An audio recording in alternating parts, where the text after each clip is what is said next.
My sister-in-law pranked me by giving me alcohol knowing I don't drink, and I feel so hurt even though she didn't know it would trigger my childhood trauma. I, 29F, don't drink alcohol. The short answer to the reason for this is I grew up with two highly abusive alcoholic parents. It took me a lot of self-work and therapy to even be able to be in the same room as people that are drinking. When I meet new people, I just politely turn down drinks by saying something along the lines of I don't drink. There has obviously been some instances where people ask me why, but I never go into the traumatic details. I've never had anyone push it onto me or anything. That's what makes what happened last weekend so bizarre. On the second Saturday of every month, my husband, 30M, and his sister, 32F, throw a cookout or something along the lines for all of their childhood friends. I've always thought it was really cool that they stay close with so many people since I myself moved away from home and only stay in contact with one friend from school.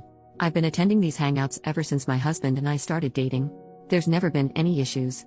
I get along well with his friends and his sister. Last Saturday, my husband took my 11-year-old little brother out of town for a dad and Sunday. We're his legal guardians. I've had custody of him since I was 20. So I went to the cookout alone this time. I've done this a couple times before, it's always been fine. So, my sister-in-law handed out the usual mimosas, and I asked for just orange juice like always. When I took a sip of the drink she handed me, I immediately spit it out because I could taste champagne.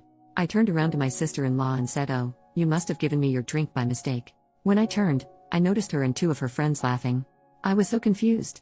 I asked what was going on and my sister-in-law said through her giggles, "We thought it would be funny to see how you react to alcohol since we've never seen you drink it before. You should have seen your face." I was honestly just so shocked by that my only response was, "What the hell?" As they continued laughing, I just told them I was leaving.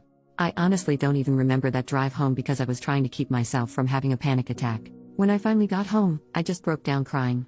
My husband and brother got home shortly after that and I couldn't hide how I was feeling even if I wanted to.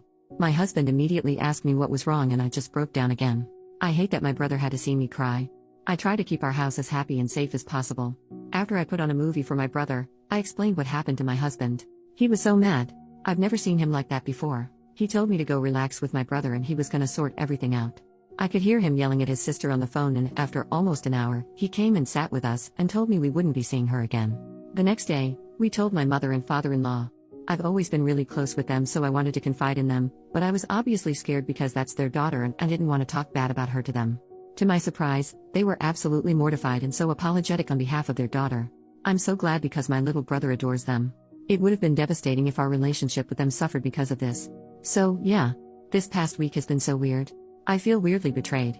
I hate that my sister-in-law and her friends used me as some sort of entertainment for the day. I know that they don't know the trauma this triggered inside of me, but I'm just so confused on why they thought that was an okay thing to do. I also feel guilty because I don't want my husband to stop going to the cookouts and lose his time with his friends and I don't want him and his sister to never see each other again because of me. My husband is amazing and has assured me it wouldn't be my fault if they never speak again.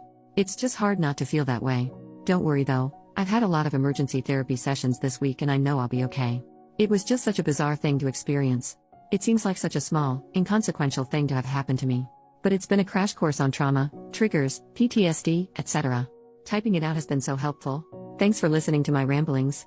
Update, 4 days later, thank you to everyone that left me kind comments and messages on my previous post. I'll just get right into the update. A lot of you guessed right. This isn't the first time my sister-in-law has done something like this. She is definitely what some would consider a mean girl. My husband and his parents have had multiple falling outs with her over the years, but they've been on good terms recently until she pranked me. So, yeah. I could see how my husband's immediate reaction to go no contact seemed like an overreaction, but he's dealt with a lot from her in the past. I don't want to give any specific examples because they're personal to my husband and his family. Hope you all understand. So here's what happened after my last post. After talking with my therapist and my husband, I decided I wanted to message my sister-in-law. I asked her if she wanted to get lunch and talk about what happened. I wanted to explain some of my past to her, my PTSD diagnosis, and why what she did affected me so much.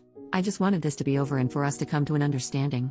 But she never responded. A couple of my husband's friends that were at the cookout when the prank happened called us to check in on me. They said they had no idea my sister-in-law planned that and they never would have let it happen. That's probably why she didn't clue them in on the prank. They told me that after I left, they told her it wasn't cool. After a couple days I just gave up hope of her messaging me back and decided to start moving on. Yesterday, my sister-in-law blew up my husband's phone. She said some pretty awful things. To summarize, it was along the lines of "It's not my fault your wife is a pussy that is scared of champagne." She called me a bunch of names, from everything to bitch, cunt, etc. She said she never liked me and she wished my husband stayed with his high school girlfriend. They broke up when they were 18 by the way, my husband is 30. Lol. The worst thing she said was, my husband was just doing charity by taking in a couple of orphans.